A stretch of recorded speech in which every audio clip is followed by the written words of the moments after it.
You didn't fit in. It was a luxury cruise, my dad said when I discovered they used my money.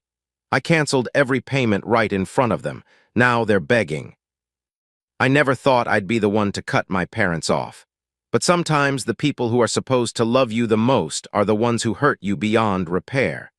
The realization came on an ordinary Tuesday, nothing special about it, just another day of going through the motions. I was pulling into my driveway after a 12-hour shift at the warehouse. My back ached. My hands were calloused. Another day of honest work that left me bone-tired but proud. Mr. Jenkins from next door was watering his petunias. He waved as I killed the engine. "Mike, how's it going? Haven't seen your folks around lately. They are enjoying their cruise with your sister." My heart stopped. My hand froze on the car door. "What cruise?" He must have seen something in my face. The way his smile faded, the awkward shuffle of his feet. "Oh, the Caribbean one. Your sister posted pictures online. Your parents looked like they were having a blast in the Bahamas." I thanked him, somehow. I don't remember the words that came out of my mouth. I just remember the ringing in my ears as I walked into my empty house. The sound of my world crashing down around me. 3 days ago, just 3 days ago, my mother had called, crying, saying Dad needed medicine they couldn't afford, saying the heating bill was overdue, saying they might not make it through the month, and I had sent them $800, not the usual $600, because they sounded desperate. I sat in my darkened living room, staring at my phone, looking at my bank account. The automatic weekly transfers to my parents, every Friday for the past year, $600 like clockwork, my contribution to keeping them afloat, or so I thought. But now they were in the Bahamas, with Laura, my perfect sister who had never worked a day in her life, who married rich and looked down on my blue-collar job, who somehow still got all the praise despite contributing nothing. My hands trembled as I opened Facebook. I never used it much. Too busy working, too busy surviving. There they were. The pictures, Mom in a sundress I'd never seen before, Dad with a fruity cocktail, Laura and her husband Richard posing on the deck of a cruise ship. All smiles, all happiness, all funded by my sweat and sacrifice. I scrolled through the album, gathering evidence. The timestamp on the photos matched exactly when they claimed to be too sick to answer my calls. The geotags showed the Bahamas, the expensive restaurants, the luxury shore excursions. The deeper I dug, the worse it got. There was Mom wearing a gold bracelet I didn't recognize, Dad sporting a new watch. They had gone shopping in Nassau. That explained the extra $200 they'd begged for emergency medicine. The final blow was a comment thread under one photo. Laura posted how generous Richard was for treating Mom and Dad to this well-deserved vacation. My parents responded with heart emojis, and thanks to their thoughtful children. Children, plural, as if I had been involved, as if I hadn't been deliberately excluded while unknowingly funding their tropical drinks. I didn't cry. That would come later. At that moment there was only numbness, and beneath it something darker, something that had been building for years. Ray. I searched for more evidence, needed to know how deep this betrayal went. A quick check of my banking records showed the timing. My emergency transfer had gone through just hours before they boarded the ship. Another $800 straight from my account to theirs, tagged with the memo, Dad's medicine. There were other transfers too, regular withdrawals over the past 6 months that aligned perfectly with shopping sprees, expensive dinners out, weekend getaways I'd never been told about. I pulled up my text history, reread every desperate plea for help, every claim of an empty refrigerator, every guilt-inducing, "We understand if you can't help us this time." Every thank you message promised they'd pay me back someday. All lies. Calculated, deliberate lies designed to extract maximum financial support while giving nothing in return. The story of how I became my parents' personal ATM started innocently enough. Dad lost his job. Mom's health was declining. They needed help making ends meet until they got back on their feet. I never hesitated. They were my parents, the people who raised me, who supposedly loved me, so I sent money, cut back on my own expenses, picked up overtime, did what a good son would do. But the goalposts kept moving. First, it was just until Dad found work. Then it was just until Mom's health improved. Then it was just until they caught up on bills. There was always a new crisis, always a reason they needed more. Meanwhile, Laura was their golden child, the daughter who made good choices by marrying a wealthy man, the smart one, the successful one. Never mind that I had built my life from nothing, that I had a steady job, a small but paid-for house and savings despite helping them, that I had done it all myself. No, Laura was the one they bragged about to friends. Laura was the one who got invited to family functions. Laura was the one who could do no wrong. And I was just the walking wallet, good enough to fund their lives but not good enough to be included in them. My girlfriend Anna found me like that, sitting in the dark, staring at those pictures, my phone clutched so tightly in my hand that my knuckles were white. Anna had been warning me for months, had noticed the patterns I'd been too blind to see. "It's always an emergency with them, isn't it?" she'd asked after my mother's tearful call about the broken furnace last winter. "And have you noticed it's always right before a weekend or holiday?" I defended them then, made excuses. They were getting older, times were tough. They wouldn't lie to me about needing help. But Anna had seen what I couldn't, or wouldn't. She'd pointed out how they never invited us to dinner but always had money for Laura's family gatherings. How they forgot my birthday but sent Laura lavish gifts. How they called only when they needed something but never to check how I was doing. She'd been right all along, about everything. She didn't say anything at first, just sat beside me. Let me show her the pictures, let me tell her about my parents' call for money just 3 days before. Then she held me while I finally broke, while the tears came, while years of being used and discarded poured out of me in great heaving sobs. Anna had always seen it, had always told me my parents were using me, that they favored Laura, that they didn't appreciate what I did for them. I hadn't wanted to believe her, because what kind of parents would do that to their child? Mine, apparently. The confrontation wasn't planned. I just found myself driving to their house the next morning, calling in sick to work for the first time in 3 years. The drive gave me time to think, to remember other suspicious moments I'd dismissed. Like the time Mom had called crying about property taxes they couldn't pay, while I noticed her wearing a new designer purse in a Facebook photo the very next day. Or when Dad claimed they might lose electricity right before I spotted him showing off a new set of golf clubs to the neighbor. Each memory hit harder than the last. The betrayal wasn't new, it was just that I was finally seeing it clearly. I'd been their safety net for years, their contingency plan, their personal bank with no questions asked, the reliable son who would sacrifice his own comfort to ensure theirs. Meanwhile, they'd been living the good life on my dime, taking cruises, buying luxury items, all while making me believe they were one missed payment away from disaster. Their car was in the driveway. They were back from paradise. Dad answered the door in his bathrobe, surprise on his face.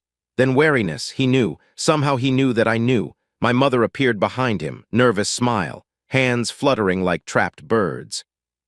"Mike, what a nice surprise. We weren't expecting you."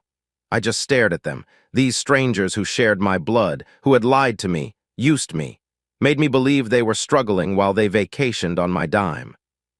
"How was the Bahamas?" The words hung in the air between us. Mom's smile faltered, Dad's face hardened. "You weren't supposed to find out about that," he said finally. Not an apology, not even shame, just annoyance at being caught. Something broke inside me then, the last thread of respect I had for them. 3 days ago you called me crying for medicine money, and then you went on a cruise. Mom had the decency to look away. Dad didn't. "It wasn't like that. Laura and Richard paid for the cruise. We just needed to spend money." My spending money. My hard-earned dollars funding their umbrella drinks and souvenirs. "And you didn't think to invite me, or even tell me?" Dad's laugh was the final twist of the knife, short, dismissive. "You wouldn't have fit in, Mike. It was a luxury cruise. Laura and Richard's kind of thing. You would have been uncomfortable." Code for "you're not good enough. You're not like precious Laura. You're just the help." I pulled out my phone, opened my banking app. Right there in front of them, I canceled the automatic payments. All of them. The panic in their eyes was immediate, real in a way their affection for me had never been. "What are you doing?" Mom's voice was shrill, frightened. Cutting you off, find another ATM, I'm done. Dad switched tactics. His voice softened, the voice he used when he wanted something. Now, son, don't be hasty. We appreciate everything you do for us. We just didn't think you'd want to come. You're always so busy working. Working to support them, to fund their lives, to pay for trips I wasn't worthy of being invited to. Save it, we're done here. I turned and walked out. They followed me to the car, pleading now, promises flowing like water. They'd invite me next time, they'd be more transparent. They'd appreciate me more, too little, too late. I drove away with their voices still echoing in my ears. Missed calls lit up my phone all day.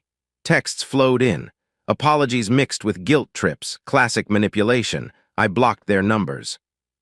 That evening the doorbell rang. I knew who it would be before I opened it. Laura, perfect Laura with her perfect hair and perfect clothes. The golden child sent to fix what the disappointing son had broken. Behind her stood our parents, and behind them Richard looking uncomfortable. The family united against the rebels. I almost closed the door in their faces, but Honor appeared at my side, squeezed my hand. We would face them together. Laura didn't waste time, launched straight into her practice speech. How I was being selfish, how our parents needed me, how this family had to stick together. You don't understand what you're doing to them, Mike, she said, her voice dripping with practiced concern. Mom's blood pressure is through the roof. Dad can't sleep. Is that what you want, to put them in the hospital? She pulled out her phone, showed me texts from our mother, crying emojis, claims that they might lose the house, that they were eating ramen noodles to survive, all dramatic lies crafted to manipulate my emotions. They raised you, sacrificed for you, Laura continued, her voice rising. Remember when you were sick as a kid and Mom stayed up with you for 3 nights straight? Remember when Dad worked double shifts to buy your first car? How can you be so ungrateful now?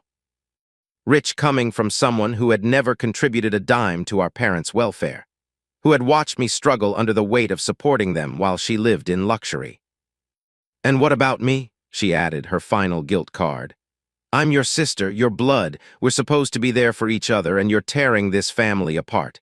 Is that the brother I grew up with, the one who promised to always look out for me? She even manufactured a tear, one perfect droplet sliding down her cheek, the same performance that had always worked on our parents, on teachers, on everyone who fell for her act. I let her finish, let her run out of steam, watched our parents nodding along behind her, their faces hopeful, thinking their golden child would succeed where they had failed. Are you done? My voice was calm, steadier than I felt. Laura blinked, not used to being challenged. Mike, be reasonable. They're our parents. They raised us. And I've been paying them back for years while you did nothing but look down on me. Laura's face flushed, the first crack in her perfect veneer. That's not fair. Richard and I have our own expenses, our lifestyle. Your lifestyle, Anna cut in, her voice like ice, is not Mike's responsibility. Neither are your parents. Laura turned on Anna then, called her a gold digger, said she was turning me against my family. It happened so fast, Anna's hand in Laura's perfectly styled hair, the look of shock on my sister's face as Anna physically removed her from our doorstep. Dad tried to intervene. I blocked him. Mom cried. Richard just stood there watching his wife being humiliated, doing nothing. The door closed on their outraged faces. The lock turned, a line drawn, and for the first time in my adult life I felt free. The fallout was swift, flying monkeys deployed, extended family calling to tell me how disappointed they were in me, how I was breaking my parents' hearts, how Laura was devastated. I changed my number. Coworkers were recruited to plead their case. I switched departments. A week passed, then 2. My bank account grew without the constant drain of supporting people who saw me as nothing but a resource. Anna and I planned a weekend getaway, something small but special, something I could never have afforded while funding my parents' lifestyle. The morning we were set to leave, my phone rang. A number I didn't recognize. I almost didn't answer. It was my father. Somehow he'd gotten my new number. His voice was different, defeated. The confident manipulator gone. Laura's husband had kicked her out, found evidence she'd been cheating, wanted a divorce, cut her off financially. She had moved back in with our parents, who now had both children at home and no income from either. They needed money more than before to support precious Laura in the style to which she'd become accustomed. The laugh bubbled up from deep inside me, started small but grew until I was gasping for air. Let me get this straight. You lied to me, used me, excluded me, and now you want me to bail out the daughter you always preferred? His silence was answer enough. Goodbye, Dad, don't call this number again. I hung up, blocked the new number, picked up my suitcase and turned to Anna, who was watching me with pride in her eyes. Ready for our vacation? She asked. I was, ready for that and so much more, ready for a life without the weight of ungrateful people on my shoulders, ready to finally put myself first. As we drove away from the house, I felt something I hadn't experienced in years, maybe ever, peace. The first month of freedom was an adjustment.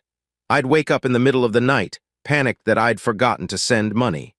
My thumb would hover over their contact information, the habit of checking in nearly overwhelming me. But those moments passed, and in their place came a new reality.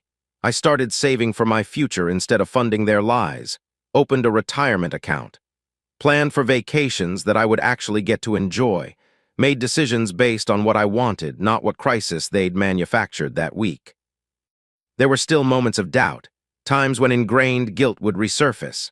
My therapist, something else I could finally afford, called it the fog, fear, obligation, and guilt.